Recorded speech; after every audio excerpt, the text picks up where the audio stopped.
Welcome back. Some stunning revelations about more than 4,000 pardons signed by former President Biden, many of them authorized not by hand, but by autopen. Axios reporting that senior Biden officials, quote, repeatedly questioned and criticized how the president's team decided on controversial pardons and allowed the frequent use of an autopen to sign measures late in his term.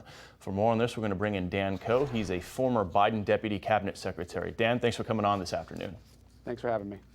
So I want to read more from this Axios headline. It says in part, quote, after the political backlash to President Biden pardoning his son Hunter last December, the White House began pushing to find more people to grant clemency to. There was a mad dash to find groups of people that he could then pardon, and then they largely didn't run it by the Justice Department to vet them, a person familiar told Axios. And then there's this number from Pew Research saying that 96% of the pardons done by the Biden administration were in the last 3 months of his presidency. What was going on here? Look, I think this is the biggest ludicrous distraction of all time, meant to distract from the fact that the president's underwater on the economy, on immigration, on all the things that he believed was his strength. And if you want to speak specifically to DOJ and process, President Trump, during his pardoning of the January 6th people, did not even mention any names and did not consult the DOJ. Look, the reality is the autopen in some form has been used by United States presidents since Thomas Jefferson.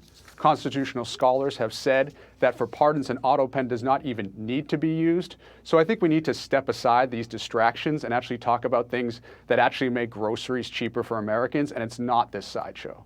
Well, it's not a distraction to one family in particular. If we can pull up this photo of a guy named Adrian Peeler. This is a convicted killer. He shot and killed a young boy, also killed his mom. He executed the little boy, shot him in the back of the head, killed his mom as well. And the family is upset about this because President Biden gave him a pardon for some reason. The family is saying, quote, I'm sick and tired and I'm disgusted. It's a very shocking thing. My family is very distraught about it. It's like we're being traumatized all over again. That's the brother of one of the victims. So, Dan, why is this guy, a child killer, evidently a priority for the Biden administration to give a pardon to in the final days? Look, it's a priority for this administration, Republican or Democrat, to prosecute people who have committed murder to the furthest extent of the law. That is a state-level conviction. President Biden's commutations at a high level were about the disparities of crack cocaine versus powder cocaine. On a 100-to-1 disparity that led to people of color, thousands, serving mandatory minimums that did not solve the larger problem of reducing crime in our country. 68% of the people who were let out were rearrested as a result of these ridiculous sentences. So we just need to be honest here. What are the things that are actually helping communities and reducing crime? And again, to your point about that one, at the state level, that person should have been prosecuted to the furthest extent of the law. But for this powder versus crack cocaine issue, it is something that has ravaged communities, has not made us any safer, and that's what we need to be focused on.